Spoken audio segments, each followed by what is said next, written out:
The small town of Clearwater was as ordinary as any place could be. Rows of identical houses stretched along quiet streets, and everyone knew each other's business.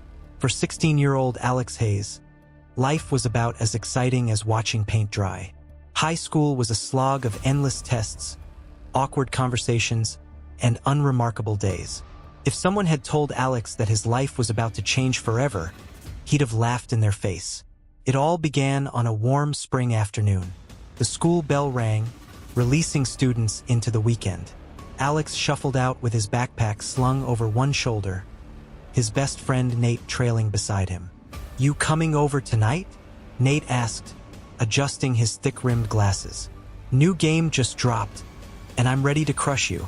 "Pass," Alex replied, kicking a stray rock. "I've got homework, and coach wants me to run drills tomorrow.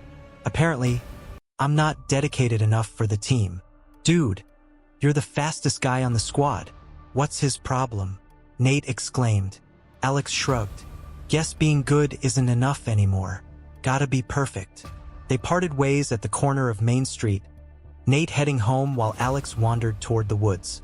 He often took the long way back, enjoying the peace and quiet of nature. The forest behind Clearwater was his escape, a place where he could think without anyone bothering him. The woods buzzed with life that afternoon. Birds chirped, leaves rustled in the breeze, and somewhere nearby, the faint hum of bees filled the air. Alex walked along a dirt path, lost in thought, when something sharp stung the back of his neck. "Ow!" he yelped, slapping at the spot. His fingers came away with a tiny, golden bee clinging to them. It wasn't like any bee Alex had ever seen. Its body shimmered faintly in the sunlight, almost as if it were made of light itself. Before he could get a better look, the bee darted away, disappearing into the trees. "Great, just what I needed," Alex muttered, rubbing his neck. A dull ache began to spread from the sting, but he brushed it off. The awakening.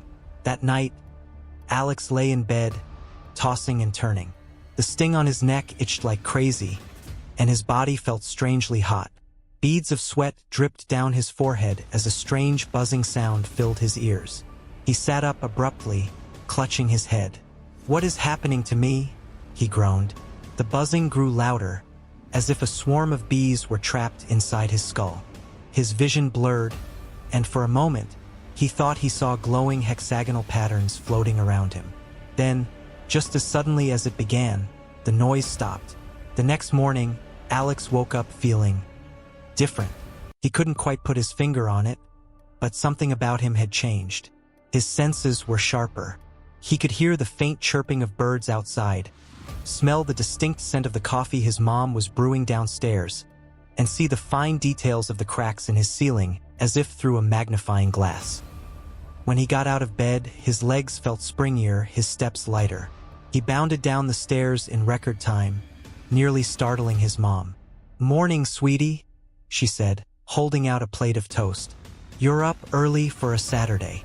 "Yeah. Guess I couldn't sleep," Alex replied, grabbing the toast. His appetite was ravenous, and he devoured the food like he hadn't eaten in days. After breakfast, he headed out to the backyard. He needed to clear his head. Something wasn't right, and he couldn't shake the feeling that it had something to do with that bee. As he stepped onto the grass, Alex noticed a large rock near the fence. It had always been there, too heavy for him to lift no matter how hard he tried. On a whim, he decided to test his strength. Gripping the rock with both hands, he pulled, and to his astonishment, the rock lifted as easily as if it were made of foam. "What the?" Alex muttered, staring at the rock in disbelief. He dropped it, and the ground trembled slightly under its weight. His heart pounded in his chest. Whatever had happened to him, it wasn't normal. The test. Over the next few days, Alex began experimenting with his newfound abilities.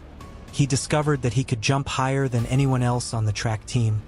His reflexes were lightning fast, and his strength seemed to have no limits. The most surprising discovery came during a particularly frustrating homework session. As he absent-mindedly tapped his pencil on the desk, tiny streams of golden energy flowed from his fingertips, forming intricate patterns in the air. The energy resembled the glowing hexagons he had seen during his strange episode. "What is this?" Alex whispered, his voice trembling. He tried to focus, and the energy responded to his thoughts, swirling and shaping itself into different forms. It was exhilarating but also terrifying. Nate was the first person Alex told. They met at their usual hangout spot, a crumbling skate park on the edge of town. "Okay, you're not gonna believe this," Alex began, pacing nervously. "Try me," Nate replied, leaning against his skateboard. Alex hesitated, then held out his hand. Golden energy crackled to life, dancing across his palm like living electricity. "Whoa!" Nate exclaimed, nearly dropping his board. How are you doing that?" "I don't know," Alex admitted. "It started after I got stung by this weird bee. Ever since then, I've been different." "Different? Dude, you're like a superhero." "I don't even know what I am," Alex said, running a hand through his hair. "But I think I need to find out." The first encounter. As Alex and Nate delved deeper into the mystery of his powers, strange things began happening in Clearwater. Reports of unusual weather patterns, disappearing wildlife, and bizarre hexagonal symbols appearing in random locations spread through town. One evening, while Alex was out testing his abilities, he stumbled across a group of men in black suits near the forest. They were scanning the area with strange devices, their faces serious. "Who are they?" Alex whispered to himself, hiding behind a tree. Before he could move, one of the men turned, holding up a sleek device that emitted a high-pitched whine. "We've got a reading," the man said into a radio. "Subject is nearby." Alex's heart raced. He had no idea who these people were, but one thing was clear: they were looking for him.